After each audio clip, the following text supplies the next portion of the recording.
안녕하십니까. 마이크가 좀 바뀐 것 같습니다. 마이크가 바뀌지 않았나요, 혹시? 볼륨이 바뀌어서 그런가? 지난주하고 좀 다른 것 같아요. 자, 문제 미리 풀어보셨습니까? 자, 문제를 먼저 풀고요. 진도 나가겠습니다. 날이 계속 더워서, 다들 힘드시죠?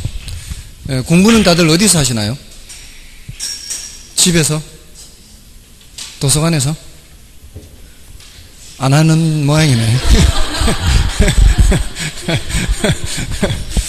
공부를 안 하니까 대답을 할 수가 없죠. 어디서든 안 하니까. 아무튼 많이 더운데 그래도 이 더운 때를 잘 지내야 가을에 선선한 바람 불 때 열매를 좀 제대로 맺을 수 있겠죠. 앞으로 많지 않습니다. 뭐 아직 막판 스포트까지는 아니더라도 이제 더운 여름, 아무튼 요즘은 이열치열 이런 말도 이제 들은 지가 오래됐는데 워낙 냉방기기가 발달돼서 옛날엔 이열치열이란 말이 많았죠. 더울 때 오히려 뜨거운 음식 먹고 밖에 나오면은 시원한 느낌이 들잖아요. 요즘은 이제 그게 안 되죠. 날씨가 워낙 날씨가 더워서. 예전에는 그런 느낌도 있었는데 사실은 아무리 더워도 뜨거운 음식 먹고 이렇게 땀을 내고 이렇게 나오면 좀 시원한 느낌이 들었었는데요. 아무튼 너무 덥습니다. 건강 조심하시고요. 1번부터 보겠습니다. 자, 1번에 다음 중 토지 용어를 틀리게 설명한 것은 1번의 택지는 건축물을 건축할 수 있는 토지뿐만 아니라 일반적인 바닥 토지를 말한다. 일반적인 바닥 토지를 말하는 것은 부지죠. 그래서 틀렸고요. 다음에 2번에 맹지는 도로에 직접 접하고 있지 못한 땅. 요 맹지는 도로에 직접 접하고 있지 못한 땅 맞죠? 맞고요. 다음에 공한지는 토지로서 집가 상승만을 기대하고 장기간 방치하는 토지 맞고요. 다음에 포락지는 뭐예요? 물의 침식과 관련이 있다 그랬죠. 그래서 수면 밑으로 잠긴 토지 이렇게 해도 되고 하천으로 변한 토지 이렇게 해도 된다고 했죠. 다음에 5번의 건부지는 건물 등 토지상의 부가물의 부지로 제공되어 있는 토지. 맞죠. 그래서 1번이 정답이고요. 다음에 2번의 유량 개념과 가장 거리가 먼 것은 이거는 3번의 순자산이죠. 그냥 자산이든 순자산이든 모두 다 절량 개념입니다. 다음에 3번은 부동산 시장에 관한 다음 설명 중 옳은 것은 1번의 부동산 시장은 시장 경제 원리에 의해 주도되기 때문에 매도자 시장, 매수자 시장은 있을 수가 없다. 자, 1번은 틀렸는데요. 보통 매도자 시장, 매수자 시장 하는 것은 우리 상도하수 하는 거 있죠. 경기 변동에서 올라가는 시장에서는 매도인이 중시되고 내려가는 시장에서는 매수인이 중시되는 거, 그걸 말하는 거예요.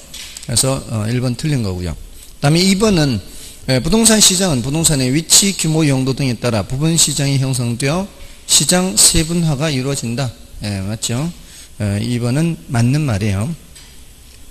다음에 3번은 부동산 시장의 거래에 있어서 부동산 중개사가 필요한 이유는 부동산의 부증성 때문이다.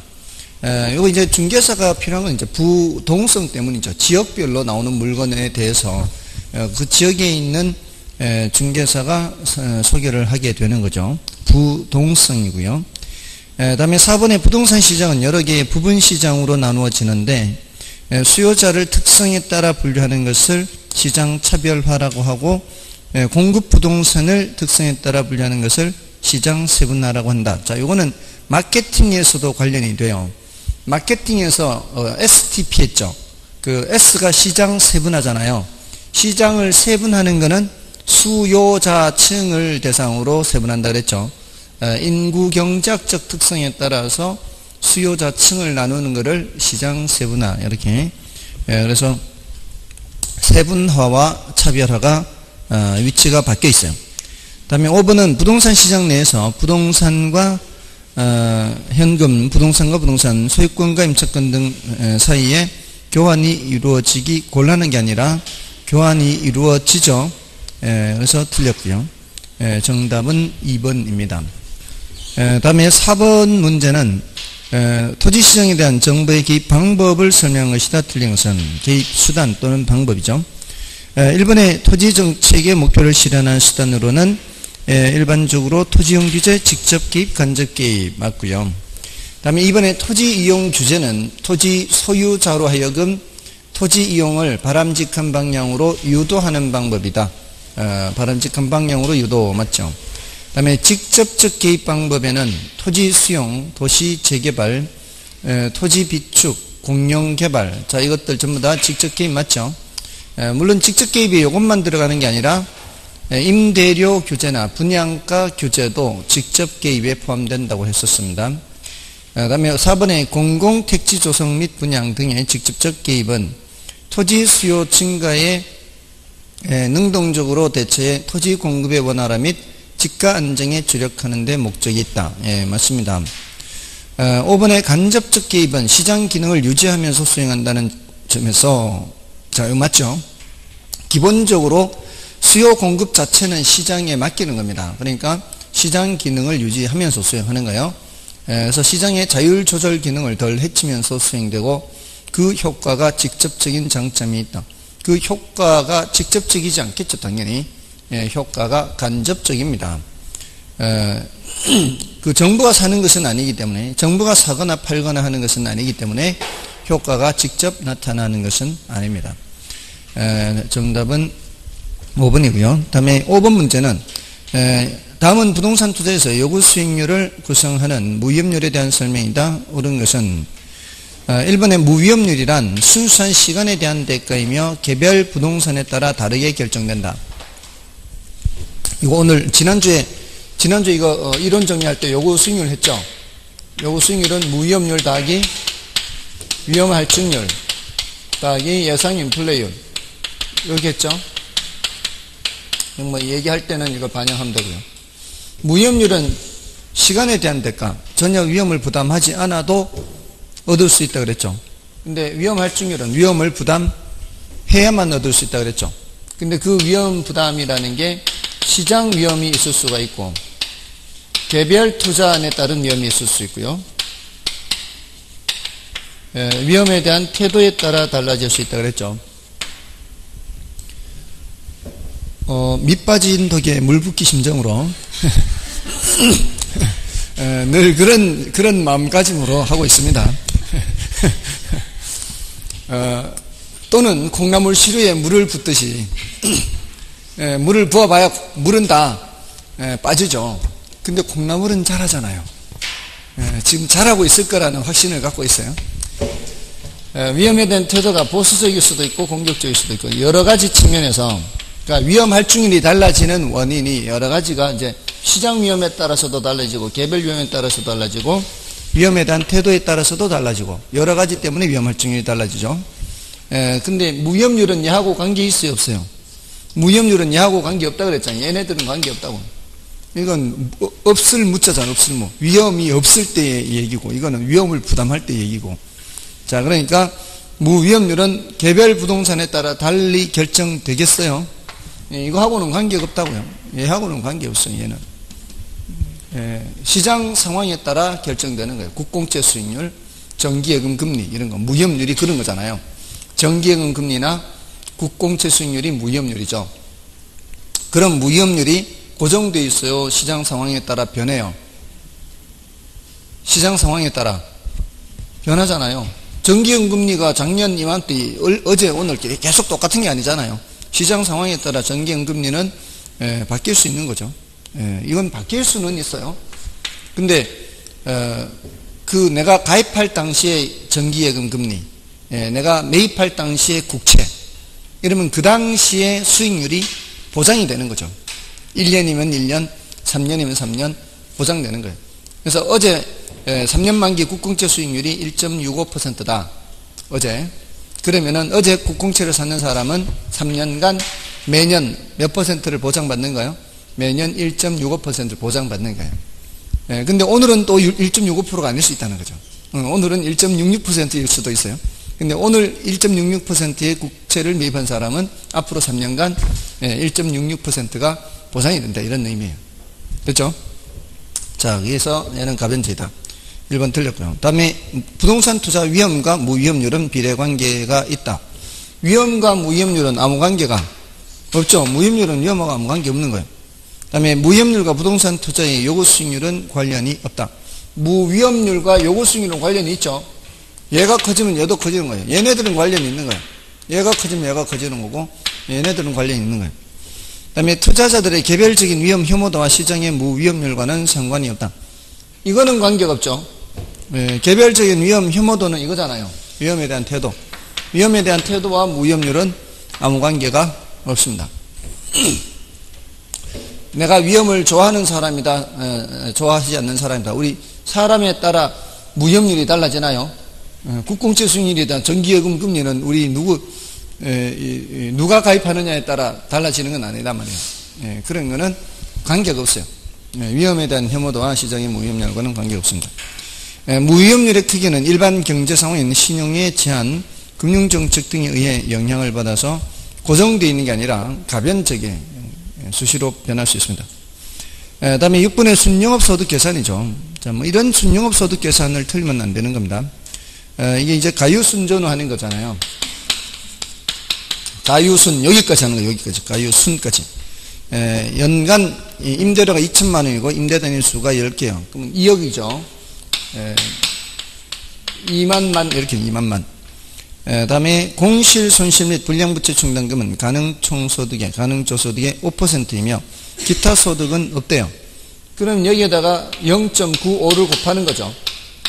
5%를 뺄 생각하는 게 아니라 0.95를 곱하는 거죠. 5%를 뺀다는 얘기는 0.95를 곱하는 거하고 똑같은 거죠. 맞나요? 자, 그 다음에 영업경비 나오네요. 영업경비 유효총소득의 40%. 유효의 40%니까 2만, 계산기는 나중에 두드려도 돼요. 여기에 60% 곱하는 거죠. 0.6. 40%를 뺀다는 얘기는 60%를 곱한다는 얘기예요. 그럼 끝난 거죠. 맞나요? 여기서 마지막에 800까지 빼면 틀리는 거죠. 부채 서비스까지 빼버리면은 세전을 구한 거예요. 그러니까 함정으로 준 거죠. 그런 것들은. 준다고 덥석덥석 다 받아 먹으면 안 돼요. 특히 영업수지 계산에서는 함정을 많이 냅니다. 이게 포함되지 않는 경우도 있기 때문에 그런 것들을 감안해서 계산을 해야 돼요. 자, 이렇게 하면은 얼마 됐죠, 이게? 114 되나요? 요거 하면은 얼마예요?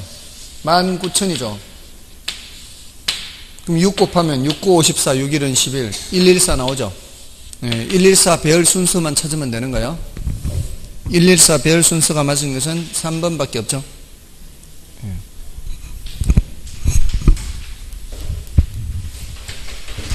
자, 넘어가셔서요. 자, 7번을 보겠습니다. 주택저당대출을 설명한 것이 다 틀린 것은 단 다른 조건은 동일하다고 가정하고요.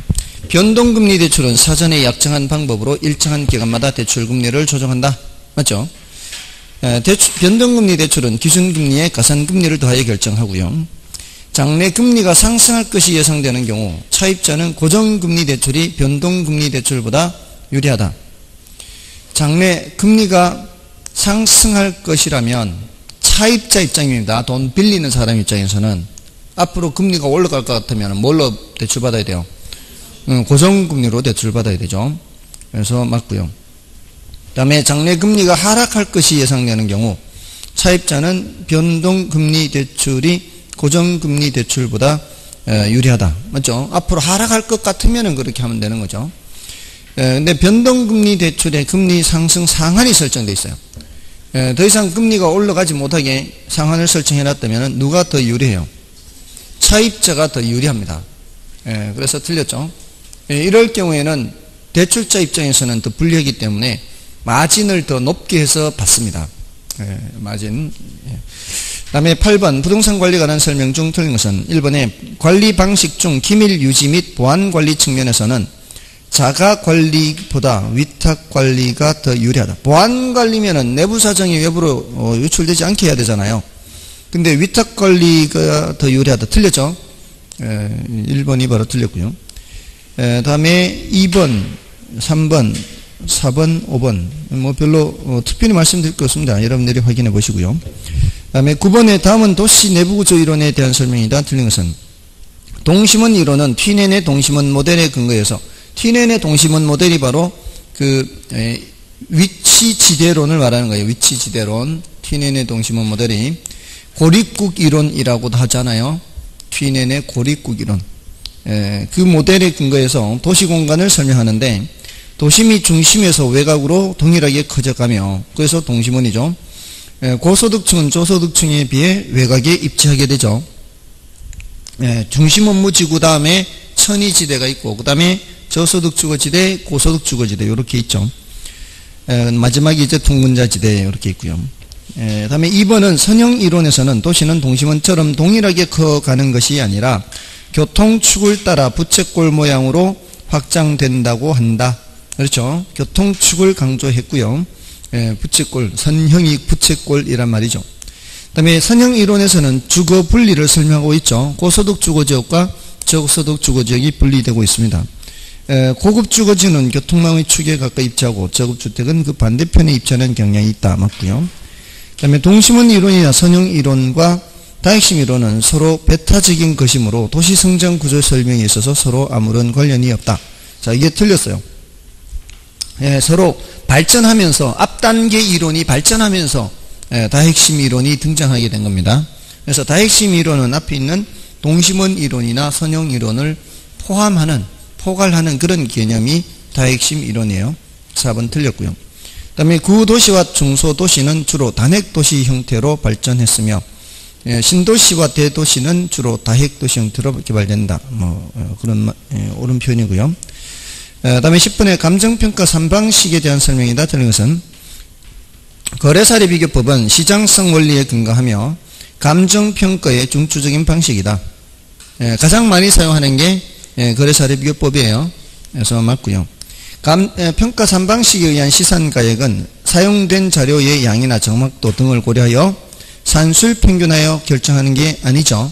가중치를 달리해서 가중평균을 하는 겁니다. 2번이 틀렸고요. 그 다음에 수익하는 법은 수익성의 원리 맞고요. 부동산의 가치가 장래기대 편익의 현재가치라는 정의에 가장 부합하는 이론적인 방법이에요.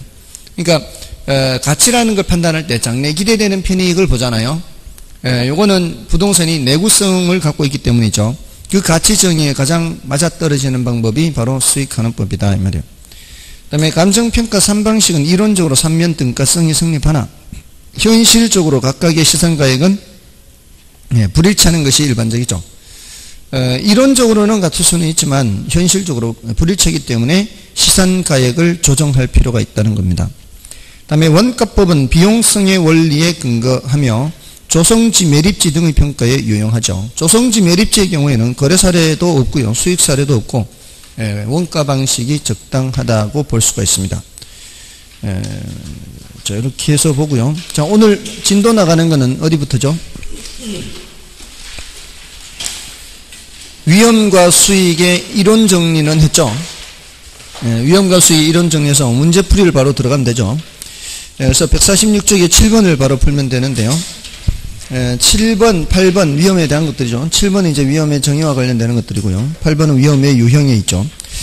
자, 일단 7번부터 보겠습니다. 위험에 관한 설명이다. 틀린 것은 실현된 결과가 예상한 결과에서 벗어날 가능성을 불확실성 또는 위험이라고 한다. 맞죠? 실현된 결과 예상한 결과에서 벗어날 가능성. 그 다음에 위험을 전혀 수반하지 않는 투자는 진정한 의미의 투자라고 할 수가 없죠. 그 다음에 위험 혐오적이라는 의미는 사람들이 전혀 위험을 감수하려 하지 않는다는 것이다. 그런가요? 그렇지는 않죠. 위험 혐오적이라 하더라도 어느 정도는 위험을 부담할 수도 있죠. 여기 주식 투자하시는 분들 계시죠? 주식 투자하시는 분들 그게 위험을 전혀 부담하지 않는 건 아니잖아요. 그 어느 정도는 위험 부담할 거란 말이에요. 그렇다고 해서 주식 투자하는 사람들이 다 위험 선호적이다 이렇다고 얘기할 수는 없잖아요. 그게 다 어느 정도 위험은 부담하는 거예요. 그래서 3번이 틀렸고요. 그 다음에 동일한 수익이 예상될 때 위험이 큰 쪽을 선택하는 투자자 성향을 뭐라고 한다? 위험 선호적이라 그래요. 동일한 수익이 예상될 때 위험이 작은 걸 선택하는 사람이 위험 혐오형이고요. 동일한 수익이 예상된다면 위험의 크기를 보지 않는 사람, 이런 사람은 위험 중립형이라고 합니다. 그리고 위험을 전혀 감수하지 않는 경우 얻을 수 있는 수익률은 뭐밖에 없어요? 무위험률밖에 없죠. 바로 이거밖에 없어요. 이거. 위험을 전혀 부담하지 않는다면 무위험률밖에 없는 거죠. 이게 있을 수가 없으니까. 정답은 3번이고요.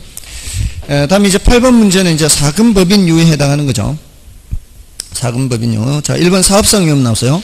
사업상 위험하면 시운위 나와야 되죠. 사업할 때 제일 걱정되는 게 장사 안 되는 거라 그랬죠. 그 장사 안 되는 게 바로 시장 위험과 관련되는 거고요. 운영 과정에서 직원들이 파업을 한다거나 또는 화재가 발생한다거나 이런 것들은 무슨 위험? 운영 위험. 그리고 위치에 따른 위험 여기 있고요. 1번은 맞는 말이죠. 2번에 금융적 위험 있죠. 금융적 위험은 타인 자본을 사용해서 나타나는 위험입니다. 자, 그런데 그 타인 자본을 사용하는 게 부채가 많을수록 채무 불이행과 파산할 가능성이 높아지죠. 근데 뒤에 뭐라고 돼 있어요? 타인 자본의 사용과 관계없이 발생하는 위험이다. 이게 틀렸죠? 타인 자본을 사용해야만 나타나는 위험이 금융적 위험입니다. 그래서 2번 틀렸고요. 그 다음에 3번 법적 위험. 법적 위험은 정부 정책 변화나 법 개정 이런 것들 맞고요. 인플레 위험. 인플레 위험은 인플레가 발생하면 화폐 가치가 떨어지죠. 자, 이게 인플레가요. 이 긍정적인 면과 부정적인 면 다 있어요. 사실은 지난주에 부동산 투자의 장점에 인플레 해치, 인플레 방어가 있거든요. 인플레가 소득 이득과 자본 이득에 미치는 영향을 보면은 우리는 항상 두 가지를 생각해야 되니까 부동산 투자에서는 늘 두 가지를 생각해야 돼요. 소득 이득과 자본 이득 이렇게. 이게 소득 이득 임대료 수입이잖아요. 인플레가 발생하면은 이 소득 이득 임대료 실질 가치가 어떻게 돼요? 실질 가치가 떨어지죠. 이런 점에서는 부정적이에요. 근데 인플레가 발생하면은 부동산 가격은 어떻게 돼요? 부동산 가격은 올라가잖아요. 그러니까 이게 인플레 방어잖아요. 그러니까 자본이득이라는 점에서는 긍정적인 면, 소득이득이라는 점에서는 부정적인 면, 인플레가 동시에 존재한다. 이렇게 보시면 돼요. 다음에 유동성 위험은 부동산의 고가성 등으로 인한 현금의 곤란성. 그렇죠. 현금화가 곤란해서 나타나는 위험이에요. 그래서 급하게 현금화하려면 그만큼 가치 손실이 크게 발생하는 거죠. 자, 그런 거고요. 다음에 이제 9번도 좀 보시면은 9번에 인플레이션이란 전반적인 물가 수준 상승을 의미하죠. 이는 모든 재화의 가격이 상승하는 것을 의미하나요? 그렇지는 않죠. 어떤 재화는 가격이 내려갈 수도 있어요. 평균적으로 가격이 올라간다 이런 뜻이거든요. 그래서 1번이 바로 틀렸고 2번에 물가 수준이 상승하면 화폐의 실질 가치가 떨어져서 화폐 구매력이 떨어지죠. 그리고 인플레 위험을 구매력 위험이라고도 하고요. 부동산은 일반적으로 인플레 방어 효과가 있는 것으로 알려져 있다. 그죠? 보통은 그렇죠. 다음에 예상치 못한 인플레이션이 발생하는 경우 임대료의 실질 가치가 하락한다. 그렇죠? 자, 이게요. 이게 왜 예상치 못한 이런 말을 쓰는가 하면은 지금 현대 경제는 거의 대부분이 일본의 잃어버린 20년 이 기간 동안 디플레이션 발생한 거 외에는 거의 대부분의 나라가 뭐가 발생해요? 인플레가 발생하죠. 대부분의 나라에서는 인플레가 발생합니다. 근데 그걸 다들 안단 말이에요. 경제 활동을 하는 사람들이 알기 때문에 임대차 계약을 맺을 때 임대인도 그걸 감안을 해서 맺을 거란 말이에요. 앞으로 인플레가 발생할 걸 감안해서 다들 예상해서 행동을 할 때. 그래서 우리 이제 명목 이자율은 뭐 더하기 뭐라 그랬어요? 실질 이자율 더하기 이제 예상 인플레를 이렇게 하잖아요. 그래서 이게 예상 인플레를 반영해서 명목 이자율 이렇게 결정되는데 우리가 사는 세상이 명목 세상이라 그랬어요? 실질 세상이라 그랬어요? 또 실질이라고 하면 안 되죠. 우리가 사는 세상은 명목 세상이에요. 쌀 10말 빌려주고 쌀 10말 돌려받는 세상 살고 있으면 그건 실질 세상이에요. 금융에 있어서만큼은 어느 세상에 살고 있다고요? 명목 세상에. 화폐 경제예요. 화폐 경제. 물물교환 경제면은 실질 세상이에요. 우리는 화폐 경제에 살고 있기 때문에 명목이에요. 그러니까 우리가 늘 관찰하는 이자율은 명목 이자율이에요? 실질 이자율이에요? 명목 이자율. 우리가 늘 관찰하는 거는 명목상으로. 늘 명목상으로 관찰하는 거예요. 자, 그러니까 늘 이제 보세요. 금융기관이 앞으로 인플레가 2%가 예상이 되고요. 금융기관이 앞으로 인플레 예상이 2%가 되고 실질적으로 3%의 이자를 먹으려고 하면 얼마로 대출을 해줘야 돼요? 5%로 대출을 해줘야 돼요. 이걸 다 감안해서 이렇게 한다고. 임대차 계약이든 뭐 대출을 해주든. 자, 이럴 때 예상 인플레 얼마를 생각했어요? 2%를 생각했단 말이에요. 근데 예상치 못한 인플레가 발생했다, 이 소리는 예상한 것보다 실제 인플레가 더 많이 발생했다, 이런 뜻이거든요. 예상한 대로 발생하면은 원래 계획했던 대로 3%의 실질 이자를 먹을 수가 있어요. 근데 예상치 못한 인플레가 1%포인트 추가로 발생했죠. 근데 대출은 얼마 해서 받기로 해서 약속을 했어요, 이미. 5% 받기로 약속을 해버렸기 때문에 예상치 못한 인플레가 1% 추가로 발생하면은 내가 먹을 수 있는 실질 이자율은 2%밖에 안 돼요. 그만큼 손해가 되는 거죠. 그러니까 예상치 못한 인플레가 발생했다, 이 소리는 인플레가 그만큼 많이 발생했다, 이런 의미예요. 그래서 이런 말을 쓰는 거예요. 예상치 못한 이란 말을 쓰는 이유는 모든 경제 주체들은 인플레를 다 감안을 해서 행동을 한다, 이 말이에요. 그 예상보다도 더 많이 발생했다, 이 말이죠. 인플레가 많이 발생했다, 이런 뜻이에요. 그러면은 임대료의 실질 가치가 하락하게 되는 겁니다. 다음에 이제 10번의 경우는 여러분이 봐주시고 11번 보겠습니다. 부동산 투자 위험과 수익에 대한 분석의 설명 중 틀린 것은 1번의 기대 수익률은 내부 수익률로서 기대 수익률 내부 수익률 같은 거죠. 미래 예상되는 확률을 사용하여 가중평균으로 계산된다. 맞죠? 가중평균. 다음에 분산이나 표준 편차가 큰 투자 아닐수록 위험한 투자안으로 평가된다.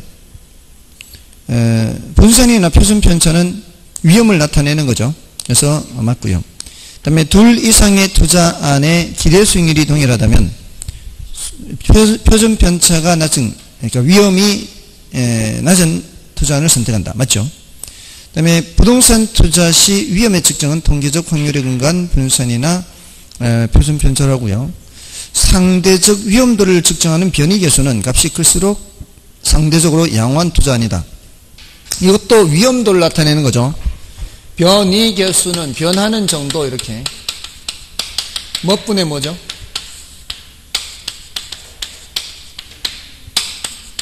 평균분의 표준 편차죠.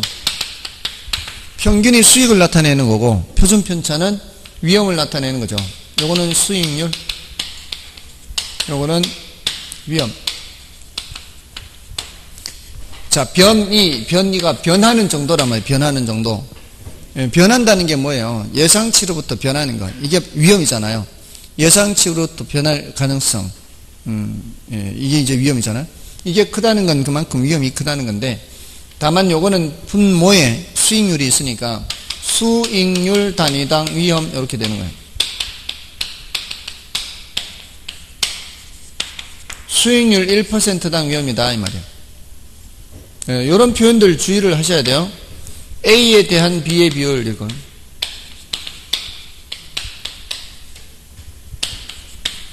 이거 분모가 뭐예요?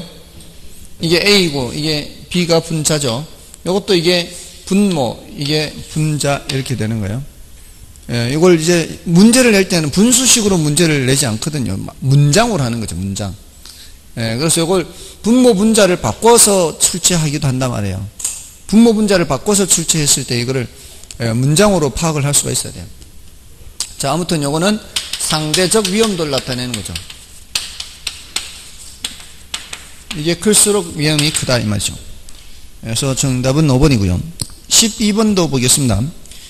수익률에 대한 다음 설명 중 틀린 것은 수익률이란 투자액에 대한 수익의 비율을 의미한다. 맞고요. 이건 뭐 별거 아니고. 기대 수익률이란 부동산 투자로부터 예상되는 수익률로서 예상되는 사상에 대한 확률로 가중평균하여 구할 수 있다. 자, 이게 사상이라는 게 뭐예요? 사상. 사상이라는 것은 그런 어떠한 경우의 수 이런 걸 말하는 거예요. 그래서 뒤에 가시면 그 20번 문제, 154쪽에 20번 문제 있잖아요. 어떤 투자 대상에 5억 원을 투자하면 다음과 같은 사상이 발생할 수 있다. 그런 경우가 발생할 수 있다 이 말이에요. 이 경우 투자 대상의 기대 수익률은 얼마인가? 자, 5억을 투자해서 이러한 이제 사상이 발생하면 그 사상이 첫 번째 경우, 두 번째 경우, 세 번째 이걸 사상이라 그런단 말이에요. 그래서 예를 들어 첫 번째 사상의 경우에는 5천만 원, 두 번째는 7천만 원, 세 번째는 8,500인가요? 8,500. 자, 이게 경우에 각각 확률이 0.3, 0.5, 0.2, 30%, 50%, 20% 이렇게 있잖아요. 자, 그 문장의 의미가 뭐예요? 기대 수익률이 각 사상의 확률을 가중치해서 가중평균하는 거죠. 이렇게 해서 더하는 거잖아요. 그게 바로 기대 수익률이라고 해요. 이렇게 하면은, 이렇게 하면 어떻게 나와요? 1,500, 여기는 3,500, 이렇게 하면은 1,700, 다 더하면은 6,700인가요? 근데 얼마 투자한다고 그랬어요? 5억 투자한다고 해서 평균적으로 6,700이니까 5분의 5억은 5만만이잖아요. 이 6,700. 동그라미 두 개 약분하고 분모 분자에 2를 곱하면 1000분의 이렇게 될 거 아니에요. 1000분의 134 이렇게. 1000분의 134는 13.4% 이렇게 되죠. 분모를 1, 10, 100, 1000으로 바꾸는 식으로 하면은 금방 계산이 돼요. 이거를 고지고대로 나눌 생각하지 말고 분모를 1, 10, 100, 1000으로. 우리 시험은 분모를 1, 10, 100, 1000으로 쉽게 바꿀 수 있도록 출제를 하고 있어요. 그런 식으로 출제를 하고 있으니까 거기에 맞춰서 하면 돼요. 자, 아무튼 여기 이제 기대수익률 계산까지 왔는데 다시 앞으로 가서 아무튼 기대수익률은 그렇게 가중평균에서 구한다. 12번의 2번 지문 옳은 말이고요. 그 다음에 3번 지문은 요구 수익률이란 대상 부동산에 대하여 투자자가 요구하는 최소한의 수익률로서 주관적인 수익률이다. 맞죠? 요걸 어떻게도 질문했는가 하면은 투자자가 요구하는 최대한의 수익률이다. 이렇게 틀린 지문을 만들기도 했어요. 그러니까 최소한의 수익률로서. 그 다음에 4번의 요구 수익률은 자본의 기회비용으로서 특정 투자안에 대한 요구 수익률은 차선의 투자안의 기대 수익률이라 할 수 있다. 여기 좀 어렵죠. 좀 어려운데 어려운 거 있으면 일단 패스하는 게 상책이죠. 일단 그런 훈련이 돼 있어야 돼요. 지난 월요일 날도 다른 학원에서 그 지난주 토요일 날 모의고사 받는 게 너무 어렵다고 그래서 제가 봤어요. 문제를 봤는데 제가 문제를 그렇게 뭐 다 이렇게 일일이 풀어보거나 한 게 아니라 문제 40문제 중에서 일단 계산 문제가 몇 개 나왔는지 이제 이 출제 비중이 이제 어느 정도 맞는지 그런 걸 먼저 보거든요. 계산 문제 9문제 나왔고요. 그럼 계산 문제는 다 일단 제껴요. 제끼고 정답 표시를 먼저 해요. 제가 이제 문제를 검토할 때 정답 표시를 다 먼저 한 후에 정답 지문만 따로 OX를 만들었을 때 정답 지문만 따로 OX를 만들었을 때 여러분들이 이거 답이네 하고 알아맞힐 수 있는 게 한 20개 정도 나와요. 20개 정도. 어떤 시험이든지. 이번 문제도 그랬어요. 보니까. 근데 그런 문제가 난이도가 높은 문제예요. 20개 정도 나오면 난이도가 높은 문제예요. 지금까지 우리 실전에서도 가장 어려웠던 시험이 그런 거 20개 나와요. 뭘 뜻하는가 하면은 다른 지문들이 어려워도 정답 지문만 놓고 봤을 때 20개는 맞출 수 있는 문제로 출제된다 이 말이에요. 근데 그 정답 지문이 1번에 있는 게 아니라 5번에 가 있을 수도 있고 뭐 2번에 있을 수도 있고 위치가 여러 군데 있을 수 있잖아요. 근데 앞에 어려운 지문들이 있을 때 사람들이 그 어려운 지문을 읽을 때마다 한 번씩 터지는 거거든요. 한 번씩 터지니까 정신이 몽롱해지는 거예요. 5번쯤 갔을 때는 이제 몽롱한 상태에서 보니까 정답을 못 찾는 거예요. 자, 그러니까 어떤 훈련을 해야 되는가 하면 어려운 지문이 나오면은 일단 패스하고 세모하고 미련 갖지 말고 2번 읽지 말란 말이에요. 어려운 지문을 한 번 더 읽으면 한 번 더 터지잖아요. 그러니까 읽지 말고 패스하고 넘어가라고요. 왜냐하면 뒤에 분명히 쉬운 지문이 있다고 확신을 하셔요. 작년에 그렇게 합격한 사람이 있다고 말씀드렸잖아요. 이번 모의고사도 보니까 한 20개 정도 그렇게 나와요. 근데 평소에 60점 넘던 사람들이 60점 못 넘었어요. 그거는 뭘 뜻하는가 하면 아직 이 푸는 요령이 부족하다는 뜻이에요. 자신의 실력을 제대로 다 쏟아내지 못한다는 얘기예요. 아무튼 자, 근데 그게 이제 어떤 의미인가 하면은 수업 시간에 설명을 안 드린 건 아닐 거예요. A, B, C, D 이렇게 여러 개 투자안이 있을 때 여기가 8%가 예상되고 9%가 예상되고 10%가 예상되고 얘는 누구의 기대 수익률, D의 기대 수익률, 요거는 C의 기대 수익률, B의 기대 수익률이에요. 각각의 기대 수익률이에요. 근데 얘를 아직 계산을 하지 않은 상태에 이걸 투자를 할까 말까 고민하는 상태예요. 이럴 때 여기 투자하려면 최소한 몇 프로 이상 나와야 돼요? 10% 이상 나와야 될 거 아니에요. 그 10%가 A의 요구 수익률이라고. A의 요구 수익률은 A 바깥에 있다고요. 그래서 요구 수익률은 외부 수익률이에요. A의 요구 수익률이 어디 있어요 지금? A 바깥에 있잖아요. A 바깥에. 자, 이런 상태에서 A의 요구 수익률 몇 프로라고요? A의 요구 수익률 10%예요. 10%. A 바깥에 있죠 지금. 외부 수익률이죠. A의 내부 수익률을 계산해 봐요. 기대 수익률. A의 기대 수익률을 이런 식으로 계산을 해봤더니만 여기가 12%가 나와요. 이건 뭐 어디서 구한 거예요? 자신한테서 구한 거죠. 이 12%는. 그러니까 무슨 수익률? 내부 수익률. 됐나요? 하는 거에 많은 거예요. 하는 거죠. 이게 더 크니까. 이럴 때 이게 최선이죠. 이게 최선. 차선은 얘잖아요. 차선의 기대 수익률이 뭐예요? 10%잖아요. 요구 수익률하고 같죠? A의 요구 수익률은 차선의 기대 수익률과 같다고요. 됐나요? 안 돼도 할 수 없고요. 다음에 5번에 요구 수익률이 기대 수익률보다 크거나 같아요. 그러면 하는 거예요, 마는 거예요? 이때는 하지 말아야죠. 5번이 틀렸어요. 이렇게 나온다, 이렇게. 앞에 어려운 게 나와도 뒤에 쉬운 지문이 나오는 그런 게 수두룩합니다. 이 실전에서도. 어떤 경우에는 실전에 허탈합니다. 1, 2, 3, 4 막 힘들게 이제 겨우겨우 이제 알고 지나왔는데 5번이 허탈한 게 정답 지문이에요. 그런 게 많아요. 자, 아무튼 자, 그렇고요. 13번을 보시면은 기대 수익률과 요구 수익률 관계에 관한 다음 설명 중 틀린 것은 투자자의 투자 결정은 기대 수익률과 요구 수익률을 비교함으로써 이루어지는데 투자에 대한 위험이 크면 투자자는 그만큼 더 많은 대가를 요구한다. 맞나요?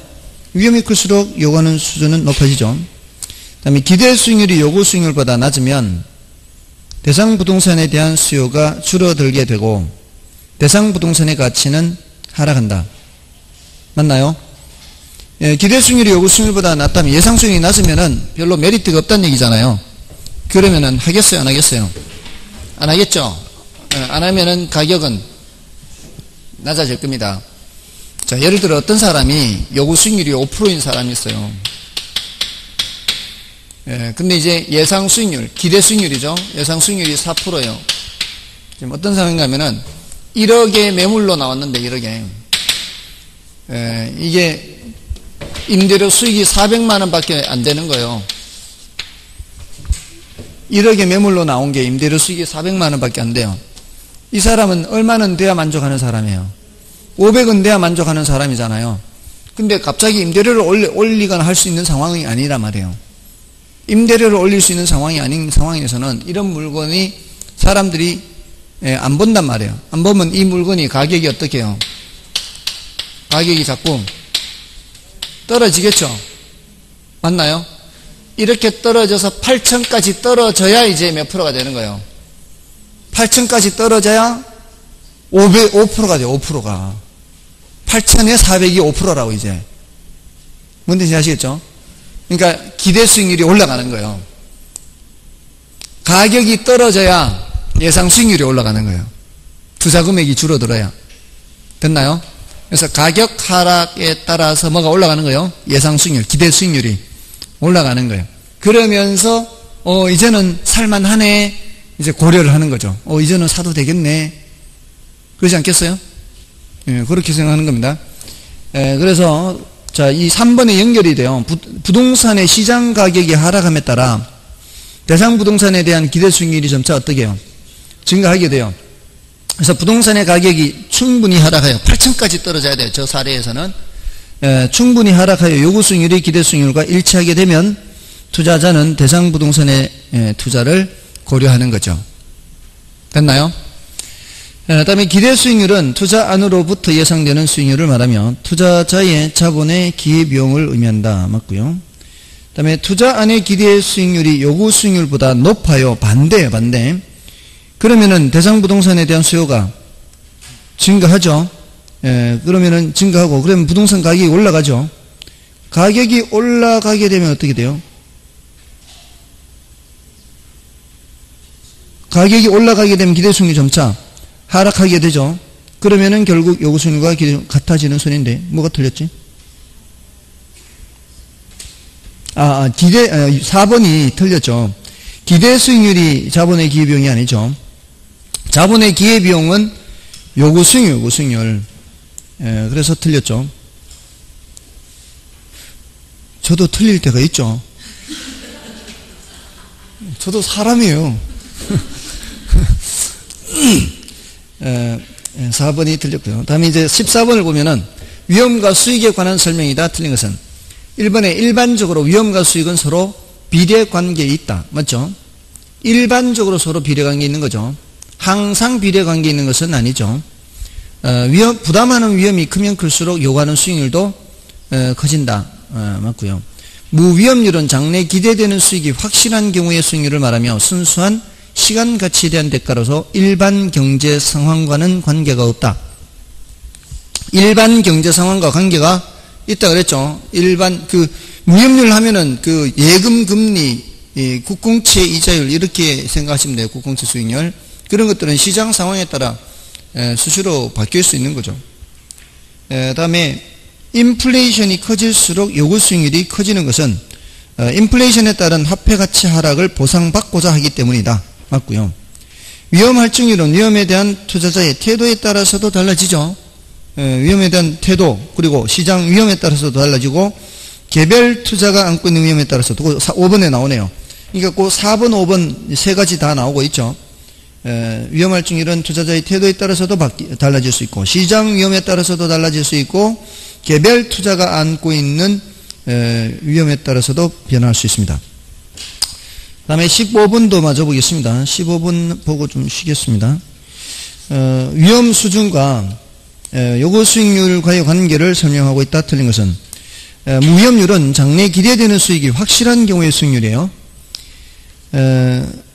정부가 보증하는 국공채, 국채 실질적 이자율이 여기에 해당하고요. 그 다음에 외환 위기 등을 볼 때 정부가 보증하는 국채라 하더라도 전혀 위험이 없는 것은 아니다. 자, 이건 이제 어떤 의미에서 이제 생각하시면 되는가 하면은 우리나라 그 시장 범위 내에 있는 사람, 그 시장 범위 내에 있는 사람은 그 시장 위험은 어찌할 수가 없어요.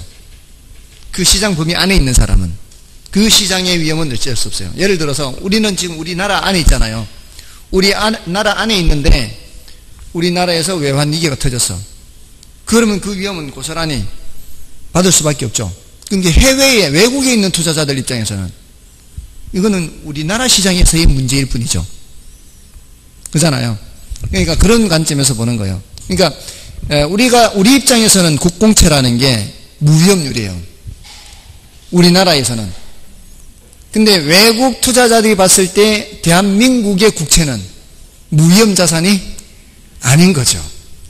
외국 투자자들 입장에서는. 이 나라마다 이게 위험의 정도가 달라요. 외국 투자자들이 봤을 때 우리나라의 국채가 일본의 국채보다도 더 위험하다고 생각해요. 그래서 스프레드가 더 높아요. 이게 위험 할증률이 더 높습니다. 그게 외환위기 때는 엄청 커진 거죠. 예, 그게 이제 외국 시장에서 봤을 땐 그래요. 그러니까 우리나라 안에 있는 경우에는 국채는 무위험 자산이다. 그렇지 않다. 그건 무위험 자산이 되는 거죠. 자, 그렇게 보는 거예요. 다음에 3번은 위험 할증률은 시장 위험이나 개별 투자의 위험에 따라 결정될 수는 있으나 위험에 대한 투자자의 태도와는 관련이 없다. 이거 틀렸죠? 앞에서 봤잖아요. 14번에서. 다음에 위험에 대한 대가로 할증률이 가산된 요구 수익률을 위험 조정률이라고 해요. 이거 알아두시고요. 요구 수익률을 이렇게 얘기할 때 무위험률 더하기 위험 할증률 이렇게 하죠. 예상 인플레가 있으면 이제 예상 인플레 반영하면 되고요. 위험으로 조정된 요 상태를 뭐라고 한다고요? 위험 조정률. 위험으로 조정된 상태. 예, 위험 조정. 그 다음에 투자자들은 피할 수 없는 위험의 증대가 예상되는 경우, 피할 수 없는 위험이 뭐예요? 체계적 위험 또는 시장 위험 이런 것들은 어쩔 수 없잖아요. 우리나라 안에 있는 상황에서 우리나라 시장 상황에 관한 위험은 우리는 피할 수가 없는 거죠. 피하려면 어떻게 해야 돼요? 외국으로 가야죠. 그런 수밖에 없잖아요. 우리나라 시장 안에 있는 상황에서는 우리나라 시장에서 나타나는 위험은 피할 수 없는 위험. 그래서 그런 것들은 어쩔 수 없어요. 그리고 거기에 대해서도 이제 보상을 요구하는 거죠. 위험이 커지는 거는 어쨌든 이 체계적 위험이든 비체계적 위험이든 위험이 커진다 그러면은 투자자는 요구하는 수익률이 높아진다 이렇게 보시면 돼요. 자, 됐고요. 16번부터는 좀 쉬고 하겠습니다.